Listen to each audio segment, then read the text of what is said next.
The Night Industries 2000 will no doubt go down as the most historic, legendary, iconic TV car from a TV series in the history of TV car legends. KITT is not only a legend, but he is an icon. Case in point.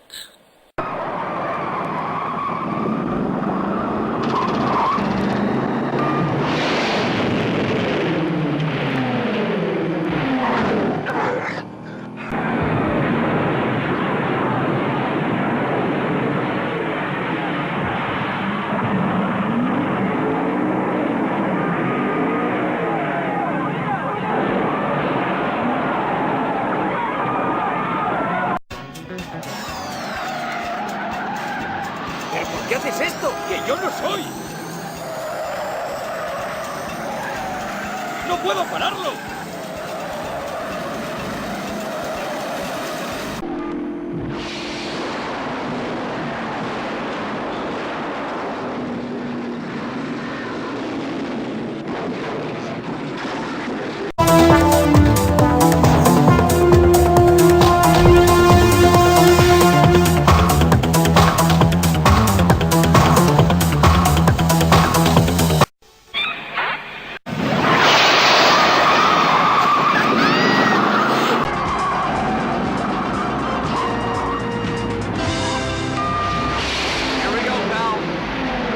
I hope it's the right apartment, Michael. Good grief. If I am destroyed, so shall you be.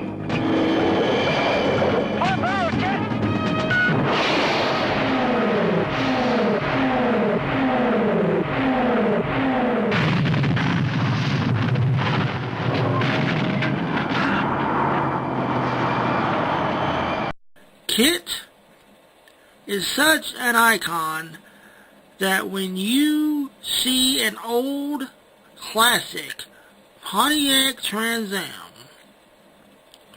going down the road or parked somewhere downtown, the very first thing that pops in your head is KITT, the Night Industries 2000 from Knight Rider.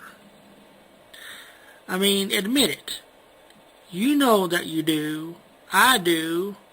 Hell, we all do. It's something that I just cannot explain.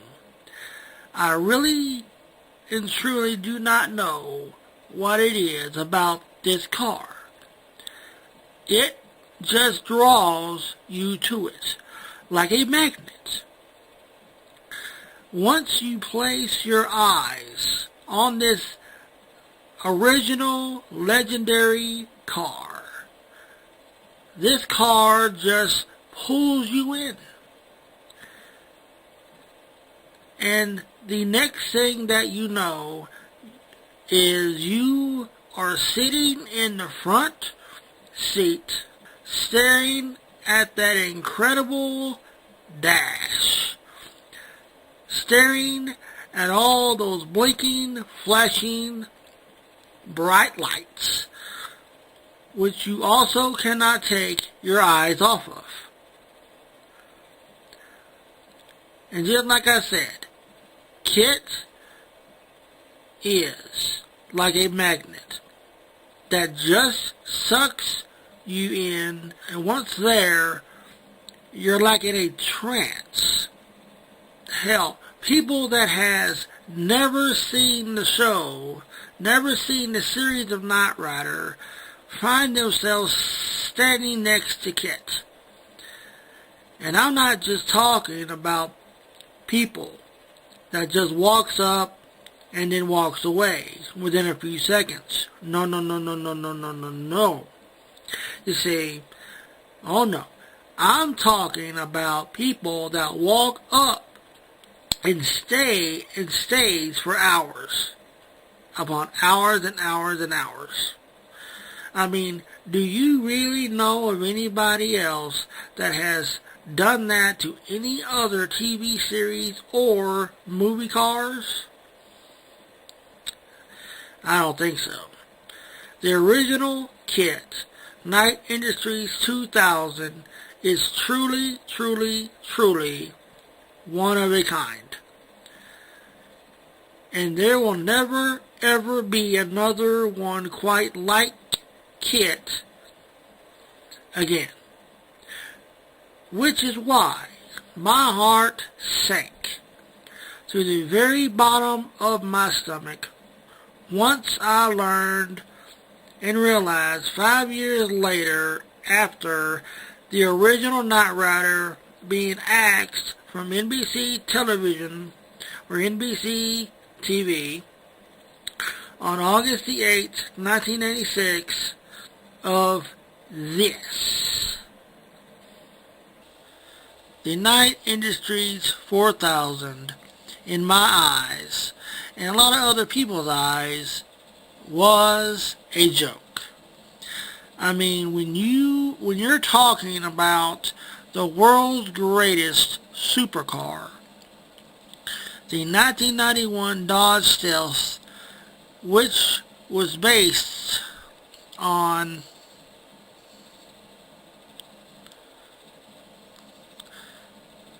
doesn't come to mind, especially when they upgrade Kit's technology and make him greater, or supposed to make him greater and better than his Knight Industries 2000's technology. Let's break this down, shall we? Let's compare the two.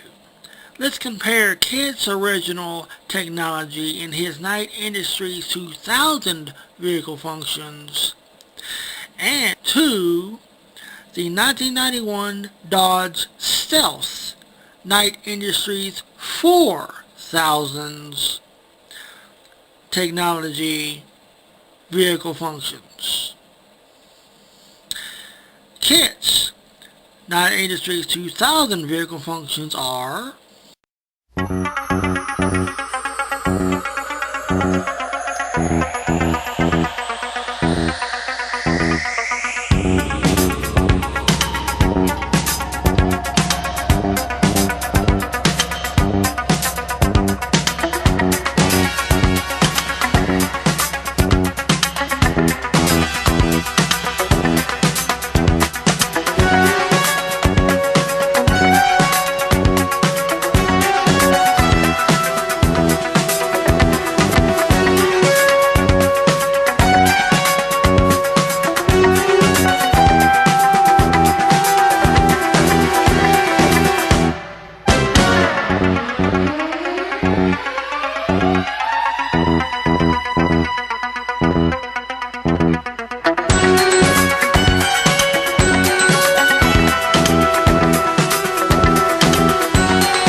now the Knight Industries 4000 vehicle functions are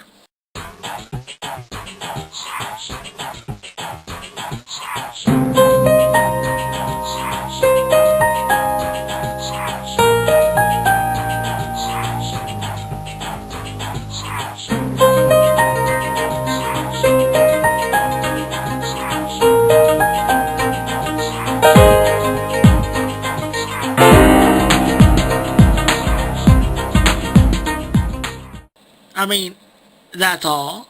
That's it. You mean to tell me this is supposed to make it better than the original? Are you serious? Seriously? Seriously? Are you kidding me?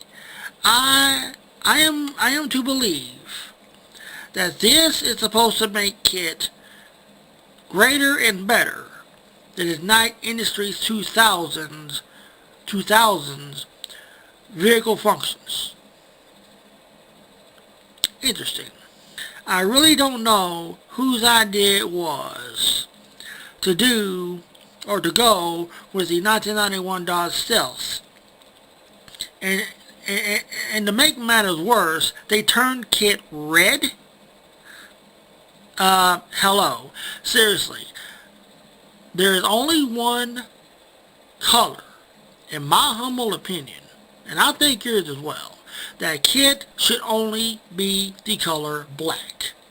No other color suits KITT. When you think of KITT, you don't only think of the Night Industries 2000, you think black. You think black T-top. Obviously. I mean, you would have to look really long and hard in that red body of KITT, in his Night Industries 4000 body, to see his red flashing light scanner during the day. Unless, of course, KITT was underneath an overpass or a bridge. The whole idea behind the Knight Rider 2000 and the Night Industries 4000 should have just been scrapped and thrown away exactly what it was. Pure and adulterated garbage. Because that's what it was. All in all, when you boil it all down, it was just plain garbage. And do you really want to know the scary part about the whole thing? Is that they were actually thinking that this Knight Rider 2000 2-hour movie was going to could possibly start a new Knight Rider series. Oh dear Lord, oh man. All I have to say to that is, thank God that didn't happen.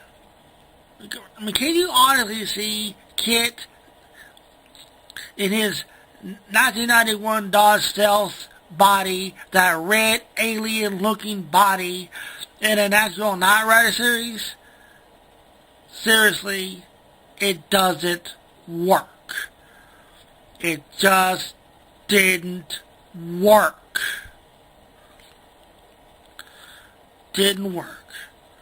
However, 17 years later, after Knight Rider 2000, however,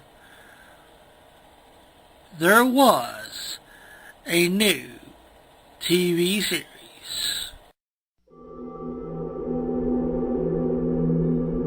It's the most advanced car ever developed. Its power is unmatched. And this February, it's back. Hello, Mike.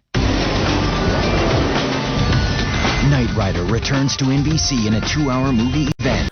When Knight Rider second generation started, I, along with so many other people, did not like the Ford Shelby GT 500 Mustang. Nobody did. But the reason that it was used was because they, the Knight Rider producers, wanted to use the hottest, best looking, most badass car that they could find. Yes, they could have used other cars or a better, sleeker, way more famous, way more hotter, better car than the Ford Shelby GT 500 Mustang. But the Ford Shelby GT 500 Mustang was the it car. The must-have car that everybody wanted and had to have at the time that Knight Rider second generation or Knight Rider 2008, whatever that you want to call it, went into production. And actually, when you think back when the original Knight Rider went into production, back in 1981 and debuted in September 26, 1982, the father of Knight Rider, Mr. Glenn A. Larson, when picking the hottest, best-looking car that he could find at the time, that's one of the reasons why that he picked the 1982 Pontiac Trans Am. It had great lines, it looked good, and it was, at the time, the it must-have car at that time in that period. But as time went along, and as time went by, the old Pontiac Trans Am was out, and the new Ford Mustang was in. And one of the things that I didn't mention in last week's episode of Not Talk, that after a while, and even most of you would have to admit this as well, the Ford Mustang started to grow on me. After each passing week and each passing episode of Knight Rider Second Generation went by, the next thing that I knew, before I knew it, I had accepted it. Sadly though, nobody else could, nor would. And that, my friends, is one of the reasons why Knight Rider Second Generation failed. Sadly. In closing, I want to mention real quick that in next week's episode of Not Talk, that I'm going to discuss kit versus car. Oh yeah, kit versus car. I have a very strong opinion on this, to be exact, of what was done right and what went so terribly badly wrong, and how it could have been so much more than what it turned out to be. Until then, my friends, always remember and never forget. One man can